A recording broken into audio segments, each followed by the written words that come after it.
Okay, episode 1. I'm gonna be a little bit weird here, right? I feel like I'm the only person on the planet who's seen this and gone, it didn't massively blow me away. Don't get me wrong, it wasn't bad. It was not bad, and I really had a good time watching it. But I feel like from all the trailers I've been watching and everything I'd seen, the hype building up to it, it felt like it would be a lot more than just jump straight in. There was no build up. We literally jumped straight in with Barkley, and I've rewatched it a couple of times now, and on those rewatches I've come to love it more for what it is. I will say what I'm seeing online is everyone going like, why is this better than anything we've had in Doctor Who for the past 2 years? I can tell you straight up why. This is just speculation, right? But this is 100% in my head what's happened. Russell T Davies lives in Swansea, and he's gone and he's looked at the sea and he's gone, it'd be great if, the sea came alive and started to fight us humans for all the pollution. Let's do that for a Doctor Who spin-off using the Sea Devils. And he's gone and he's pitched that. And then what's happened is Chris Chibnall's left, Jodie Whittaker's left, and there's no one else left who wants to take on the showrunner job. There's nobody else they know who could be the Doctor. And they think, well, Russell wants to do this spin-off. We're partnering with Disney, let's ask Russell to come back. And Russell goes, oh, marvellous, marvellous. And he takes on that job as well.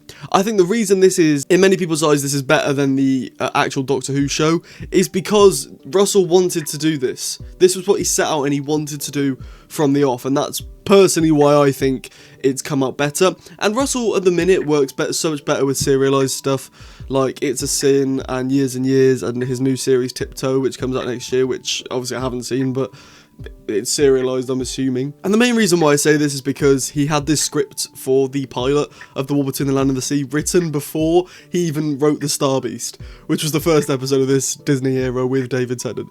To me, it's blatantly obvious that he wanted to do this first. But yeah, I think originally he just wanted to do this and then got dragged back into the showrunner role because he was meant to write an episode in Series 9. The Series 9 opener with Davros and the Doctor was meant to be set in a courtroom, and it was Davros being put on trial, and the Doctor was there as Davros's witness or whatever it is. Russell T Davies was asked to write that by Stephen Moffat, but he turned it down. Russell was very much like, I want to leave the past in the past, so it seems a bit weird for 5-6 years later for him to just all of a sudden switch up and be like, yes, I want to come back as the showrunner role. Like, what? Lorne Balfe was amazing as well. He did the composition, is that what you call it? Composition? The score for the show. I listened to the entire soundtrack on Thursday night.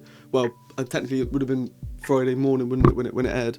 I listened to the entire thing all the way through, and it was just marvellous. And straight away the title sequence as well I thought was really, really good. I'm a big sucker for a title sequence, I must admit. Is it better than Doctor Who? No. Is it better than the Torchwood title sequence? No. Is it better than the Sarah Jane Adventures title sequence? Debatable. They're different shows. They are different shows. Is it better than the Class title sequence? Yes, it is. Yes. I was not a fan of the Class title sequence. It felt a bit too kiddie. So going back to what I said earlier about how it didn't blow me away and it didn't go past my expectations just yet, right? Just stay with me. Okay, now bear in mind also, I'm reviewing this as it goes out. So I'm not here saying my thoughts on episode 1 after watching the finale. I've only seen episodes 1 and episode 2. That's all I've seen, okay? So bear with me if stuff I say now does get answered along the way, so just bear with that. The main reason this didn't properly blow me away is because it was very fast-paced. The first episode I thought would be like 3 episodes, if that makes sense. The first 15 minutes of episode 1 I thought would be its own episode. The second 15 minutes, when the Sea Devils come out and there's the whole communication scene, thought that would be its own episode.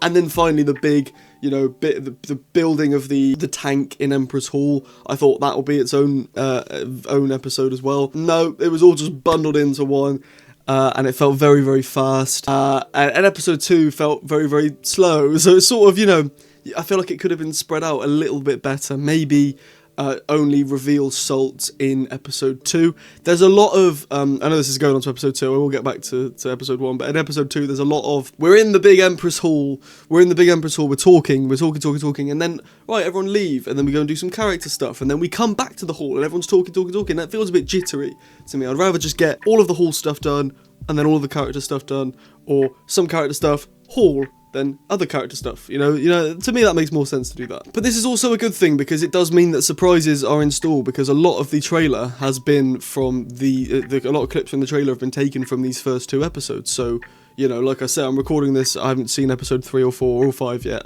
so you know, it's interesting to me what's going to happen in these next few episodes that we haven't seen in the trailer. We know Barclay goes underwater, but what else is going to happen? A big down I did have for this episode was General Pierce. Is it General Pierce or Colonel Pierce? The guy from Children of Earth. He felt quite underused. All he did really was go into the bit where the Homo Aqua was hanging from the ceiling, and he sort of just went, "They call them sea devils, but we're better than that. So we'll call them Homo Aqua, and I'm calling it Homo because that's what it looks like."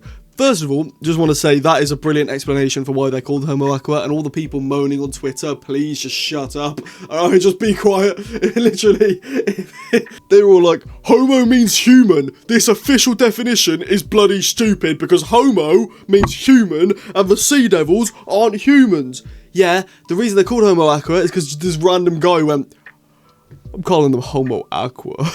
And he said, "I'm calling them Aqua because that's what they look like." He's not saying that this is official definition that needs to be put on government names. The actual government referred to them as Aqua kind. I felt like Russell was just rage baiting us, and honestly, I could see him doing that, and I find it pretty funny. But General Pierce did bring one of my favourite moments of episode 1, which was him talking to Barclay and saying that, you know, you're in the wrong place, but, you know, that's how history's made, you know, one big coincidence, and, I like that. It's a good little message. I wrote it down. I was like, that's good. Use that for the review. And use that in fraud it. Use it in real life as well. So now flashing forward towards the end of the episode, Salt comes out and they give her a gift of this plant and she breathes through, and apparently they can all breathe through salt. It's really weird. I hope it gets explained a bit more and it's not just like a random MacGuffin or a Deus Ex Machina of like, oh, the fish can't be in the room with us. Well, let's make this thing that makes them be able to be in the room with us. You know what I mean? It's not really clever. So I hope it's not just a Deus Ex Machina and there is an explanation for it further down the line. And then Salt gives us a gift. I mean, it's not really a gift. I think she's doing it to make a point. She brings out her dead babies.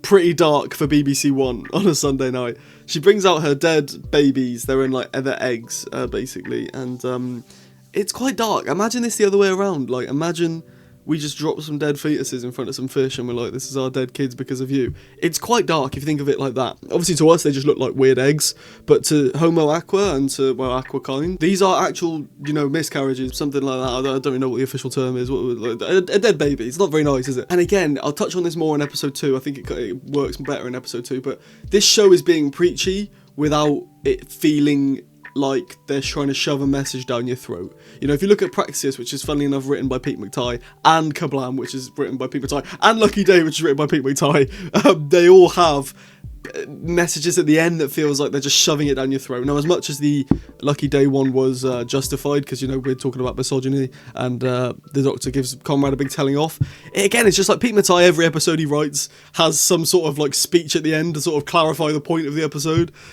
I don't know, it's a weird one, but I did love the more dark tone of Salt showing us her dead babies. I thought it was very dark. It was very, very dark, but I like it. Like I say, I wanted this to be like Children of Earth. I feel like a lot of people are making the comparison between this and Children of Earth. I'm not sure why. They're not very similar.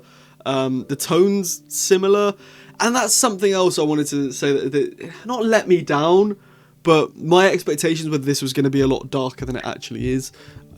This sort of feels like it could be a Doctor Who serialised thing. You know, obviously if the Doctor's not here, but if the Doctor was here, I could see this being Doctor Who. Torchwood Children of Earth wouldn't ever pass as Doctor Who. It's too dark, and I thought this would be a lot more like that. Again, I've only seen the first 2 episodes at the minute, so episodes 3, 4 and 5 might just get incredibly dark, and I'm eating my words here.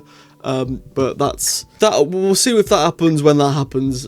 For now, I'm a little bit, I don't want to say let down, I'm a little bit, I suppose a little bit disappointed with the tone. I think that, you know, people could argue that's my fault for getting my hopes up, but I also think the way in the first trailer for this, it was made out to be very serious. The second trailer got a little bit more of an edge off and showed a little bit more of humour when Barclay goes, me? But the first trailer was presented as a very dark show, and I'm a bit gutted that it's not as dark as I thought it would be yet. Like I say, there's still more to come. Hopefully we'll get some more of those dark moments. I will just say the reason for Salt picking Barclay to be the ambassador is a really, really good, it's clever. It's clever, but it's simple. For example, I always thought from the way the trailers were doing it of like, why have they picked Barclay? Why have Aquakind picked Barclay as the ambassador, the speaker?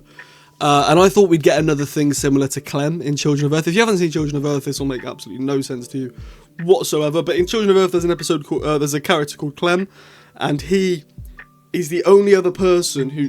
Shut up. He's the only other person who, alongside the children, speaks with the 456. Again, if you haven't seen it, it doesn't make any sense. And the whole time we're thinking, why? Why is Clem, talking alongside the 456? And spoilers, it's because when he was a kid, he was talked to with the 456. And I thought we'd get something similar, like when Barkley was a kid, he, I don't know, saved a jellyfish from drying out on the beach or something, and that's why they picked him. But no, it was as simple as in that episode we saw him do the little peace thing to the fallen soldier of the Homo Aqua.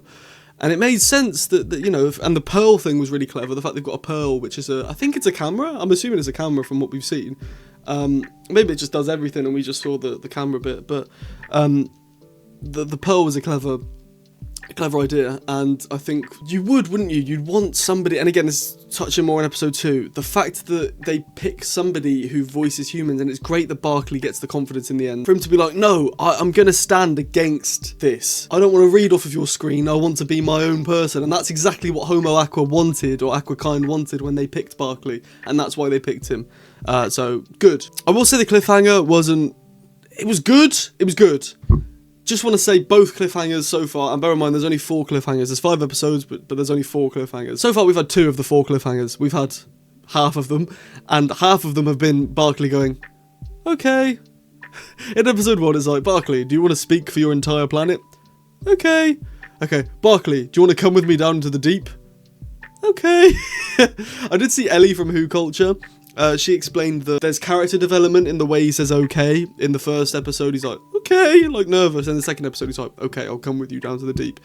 Sure, but Russell T Davies promised us monumental cliffhangers, and so far we've seen half of the cliffhangers of the entire series, and it's just been a bloke going, alright. Maybe if the plastic apocalypse was the cliffhanger, which I thought it would be, we would have had something better, but I'm not complaining too much. Yeah. So that's my thoughts on the War Between the Land and the Sea, episode 1, Homo Aqua. It's a good episode, it's a good opener. I thought maybe it could have slowed down a bit. I don't know why they don't just do hour-long episodes, why 45 minutes? You don't have to do 45 minutes, you can just do an hour. But the episode's pretty good. My rankings so far, episode 1, it does what it does for an introduction. I'd say 4.4 out of 5 is my ranking for Homo Aqua. And you'll join me now for the synopsis and review of episode 2, Plastic Apocalypse.